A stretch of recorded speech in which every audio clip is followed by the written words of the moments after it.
Okay, look, I get it. This is my 4th video with this title format, but I'll stop using it when it stops working, okay? So, Malenia's Rune, also known as the Bloodborne Rune since it's literally the same mechanic, gives you the ability to take back lost health by attacking shortly after taking damage.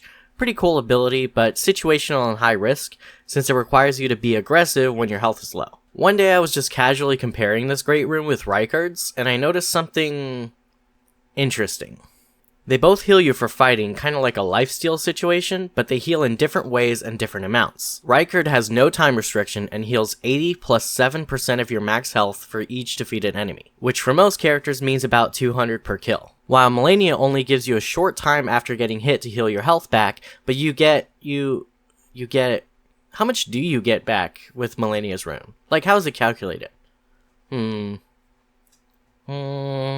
So anyway, I started testing, because testing is what I do, and I don't like how vague the wiki's answer was. I mean, there aren't even any numbers on this page.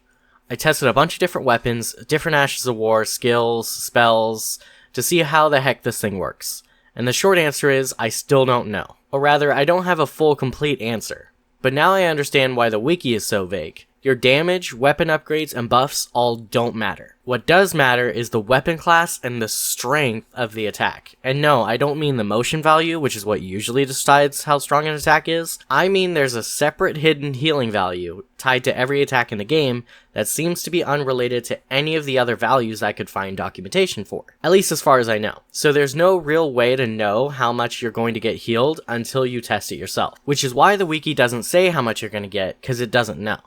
However, I did notice that even the weakest hits still heal by a decent amount, so I figured the way to get the most healing is by using as many hits as possible. The problem is, most of the best multi-hit options take a while to come out or a really short range, so I just don't get any healing. If I can find an option that's fast, has tons of hits, and lots of range, I'd be able to build an Iron Jar tank build around it, and hopefully go a full fight without needing to heal, at least in theory. People have done tank builds like this before, but Malenia's Rune wasn't necessarily the reason they worked. They just threw as many defensive and healing options possible on a single build, and Malenia's Rune was just also there. If I can make a build that relies almost entirely on Malenia's Rune, I can hopefully achieve similar results without nearly as much work. After a few hours, I came up with 3 options that stood pretty far above the rest. Lita's Sword, Claws of the Night, and Perfume Bottles. That's right, Rolling Sparks is back, against all odds. Turns out, even the little tiny hits count for Malenia's Rune,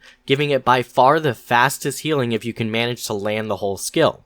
The problem is, the damage still sucks, even if you're landing all the hits, even with all the relevant talismans, and even though it's still technically gonna work, the damage is gonna be so slow that the fight takes forever. And the longer the fight goes on, the more likely you're gonna get smacked through your hyper armor and end up with damage you can't heal back, removing the whole benefit of having the best healing in the first place. Lita's Sword has good healing and better damage, but the attack is just a tad too slow, so you won't always have time to get your health back. Claws of the Night is kinda like the Goldilocks of the 3 options. The healing isn't quite as good, but the move comes out super fast, has really good damage, is very spammable, deals good bleed buildup, which means more damage and more buffs can apply to it, and the range is insane, so even the bosses that move all over the place can't stop you from healing, and that extra layer of consistency is what really separates this from other tank builds like it. It's not like the healing is bad either, it's still well above most of the game's other options. It just has everything the build needs. So I threw together something quick and...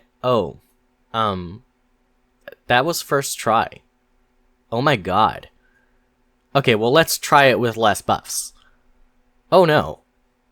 Maybe it was just a fluke. Let's run it 5 times and see what happens. That's 1.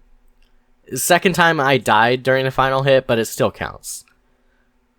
There's 3, and 4, and 5. Granted, I do have max blessings, but still, what the heck? How many builds can reasonably say that they can beat Radahn basically every try with 2 buffs? So after making a few optimizations to make it more viable under max blessings, here's what I got. You want 60 Vigor, obviously. Then we got 80 Dex, 22 Endurance, and everything else in mind.